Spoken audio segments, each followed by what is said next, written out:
So this is Drosophila wing. It is localized dorsally in the mesothorax, the second of the three segments that are fused and constitute the thorax, and it is the largest appendix in Drosophila.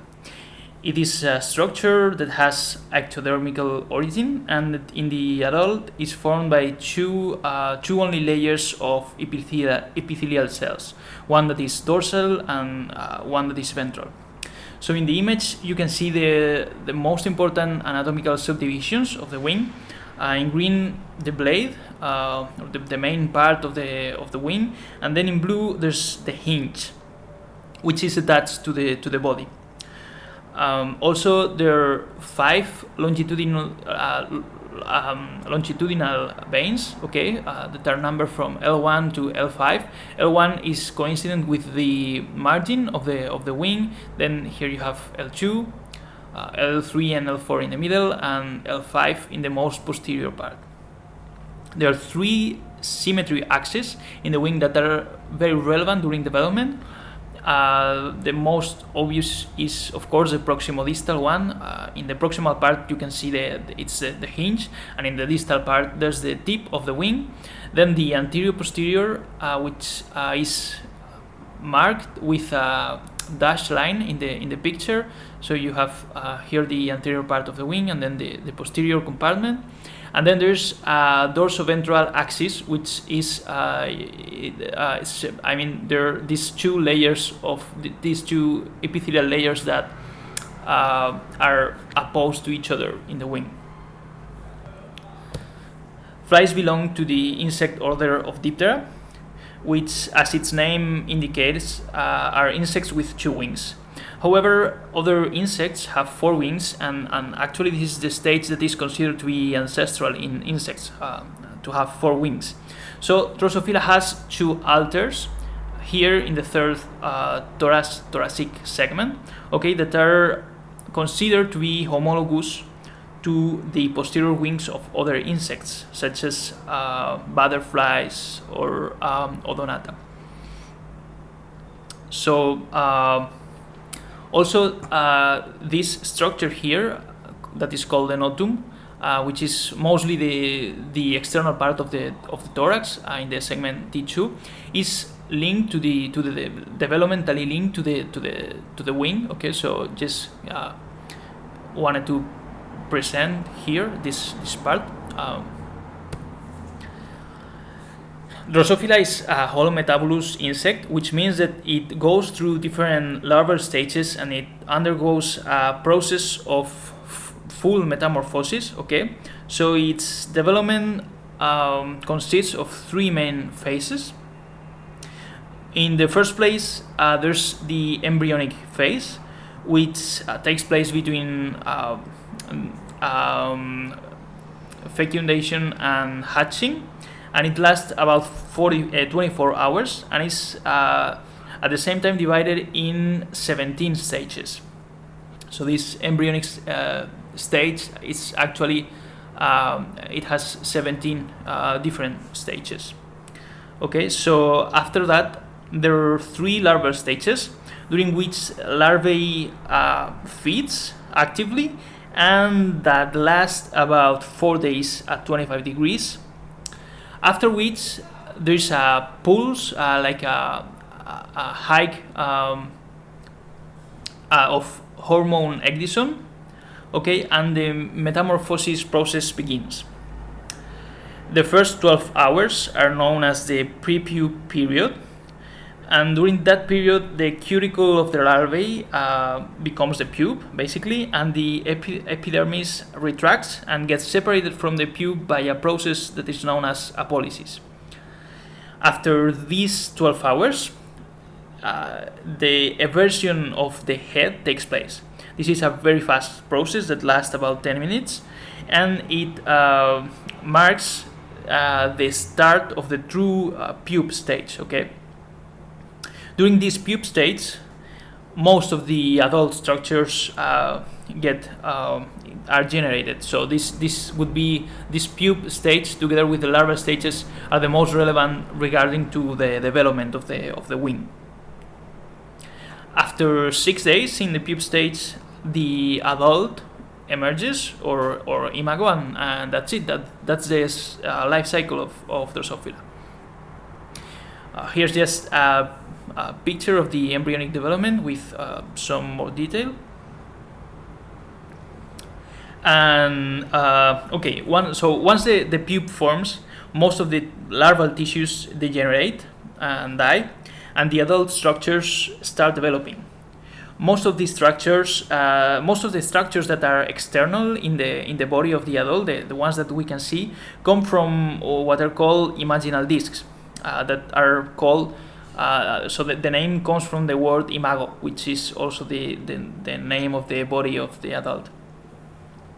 So okay, so these imaginal discs appear like some primordia of 10 to 50 cells in the epidermis of the embryo, and most of them get invaginated and form this kind of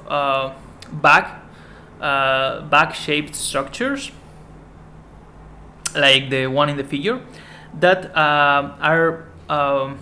remain attached to the epidermis, okay, by this region, and they have like two main regions. One would be this one with colors, which is a columnar epithelium, which is the actual imaginal disc, and then the other, the black one, which is a squamous epithelium, which is called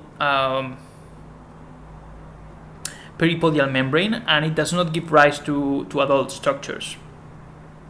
Here you have this would be the wing imaginal disc that is located between the fourth and the fifth parasegments, and its color according to the adult structures to which it gives place. So this first blue part will give rise to the notum, this part of the thorax.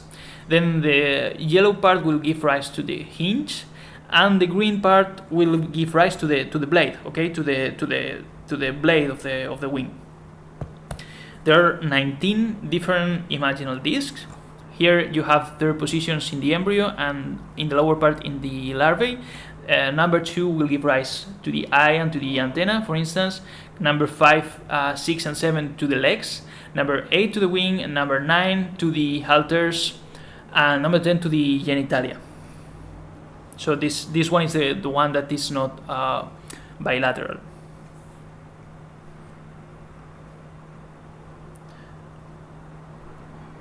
Here you have another picture of the location of the imaginal disc from another perspective. And now I'm going to make a general summary of the wing development, and then in the next videos I will go part by part with greater detail. Okay, so in the first larval stage, between 44 and 49 hours after fecundation, the imaginal disc grows very slowly and without cell division. After that, during the second larval stage, the disc starts growing exponentially, and it goes through 10 or 11 replication cycles, and at the same time the imaginal disc gets divided into different compartments by 3 symmetry axes. As we said before, the anterior-posterior in blue, the dorsoventral in red, and the proximo-distal, which goes from the distal part would be the center of the imaginal disc, and the proximal part would be the peripheric part of the disc. Okay, so during these second and third larval stages, the disc grows, and at the end you have a very complex structure that is not homogeneous anymore, and has between 30 and 50,000 cells. Okay. At the beginning of metamorphosis, between 6 hours before pupae and 6 hours after, the eversion of the disc takes place. So until now, the disc was a flat structure. Okay, so here's the dorsal part and here's the ventral part, and now it goes outwards. Okay, outwards. So the dorsal part and the ventral part get in touch. And now it forms like this 2-layer epithelium. At the same time, the tissue gets elongated in the proximo-distal axis, okay? And 4 hours after the pupae, the epidermis of the larvae is perforated by the peripodial membrane, and the epithelium of the wing protrudes. Once the wing is out, okay, now the wing is out of the body of the larvae. It's between the pupae and the epidermis of the larvae. Okay, so now the most proximal part, which is really not represented here, but would be this, well, this brown part here in the larval disc. Okay, so this part starts migrating to the dorsal midline and forms the notum. Okay, and yeah, the wing blade continues elongating.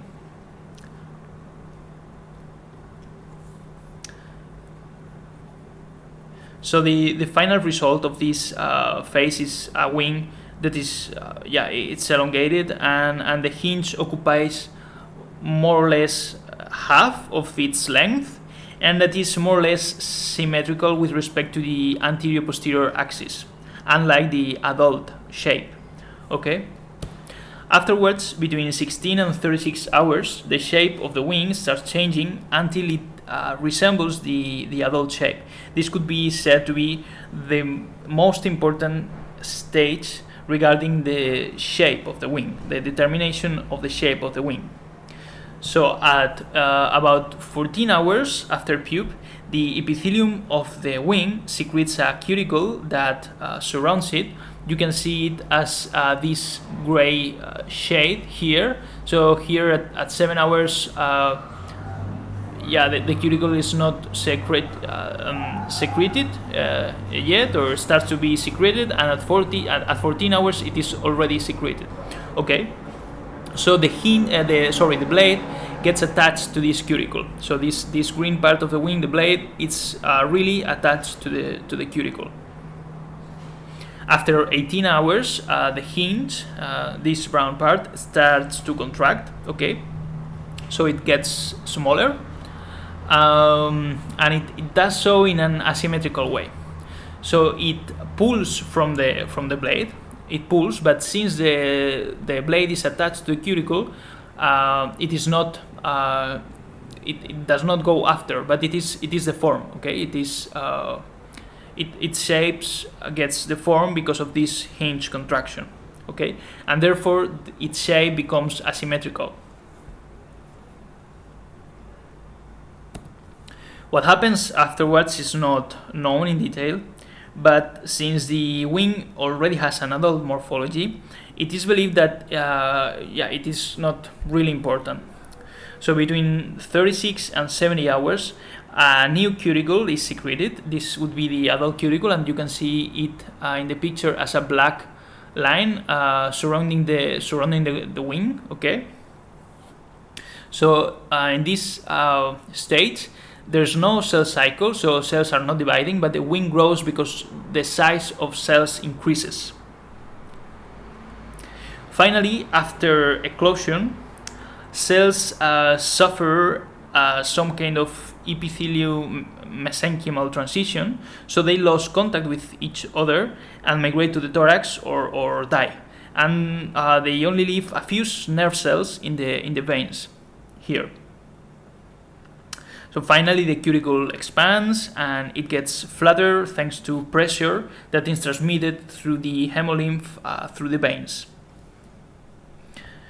So all of these changes in shape and size that take place during development are the result of some cell behaviors that are tightly regulated. Among these behaviors, you can find cell proliferation, of course, then the control of the cell division. So if cells divide in a random direction, the tissue increases randomly or isometrically in all directions. But if all the cells are dividing in the same direction, the tissue elongates in one direction. Then changes in the shape of the cells or in their size, and also changes in the neighboring relationships between cells. which is the topology of the tissue, and also the establishment of these compartments in the at the sides of these symmetry axis is really important. So all of these cell behaviors are regulated by mechanical forces and gene expression.